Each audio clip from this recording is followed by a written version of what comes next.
Assalomualaikum hammaga. Yaxshi mesela xohlasa bu video murojaatim bizani 4 yil bozor yarmarkasi kanalida negativ yozadigan obunachilara taalluqli.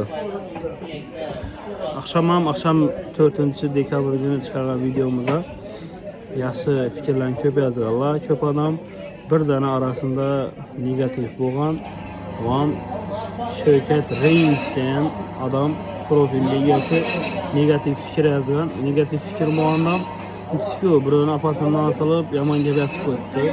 Bu yozgan kommentariylarga uchun seni pushmon ettiraman. Shavkat Reis agar menga yurib turgan bo'lsang, men bilan telefon hozir mezaqani abort gatirma. Uying, adresing, qaysi ko'chada yashayotganing, nechanchi yilliging hammani galning chiqib turibdi mezaqanada. Sen bilan mezaqanada ko'rishamiz. Tabii ki yazgan gaping uchun hali sen pushmon ettiraman. Qarab tur. Yomon gapga qaytding bu barmoqlaring bor-ku, o'sha barmoqlaring barming halol emas, kommentariyada tıklatib yozmaga. O'sha ichki yomon gap yozadigan diqqatini O'zbekiston Respublikasida qonuniy javobgarligida 140-moddada yozilgan ijtimoiy tarmoqda haqorat etgan odamlara jinoiy javobgarlik bor.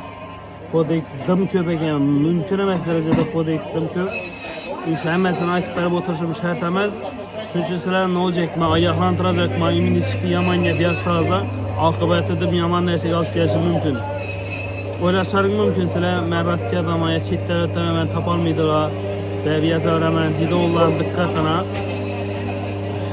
Neda o'tirganing ahamiyati yo'q.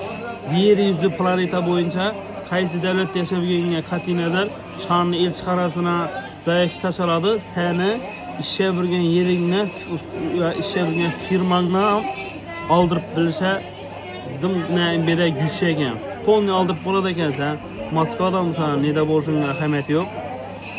Shunday sizlarni qo'rqitajaqim yo'q, ogohlantirib turibman.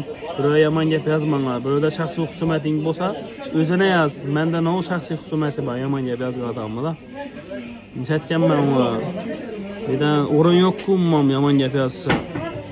Endi shu deganim, sizlarni ogohlantiraman. Shuningki yomon gap yozsangizlar, dim ko'p katta shtraf to'laysizlar. Bu bir.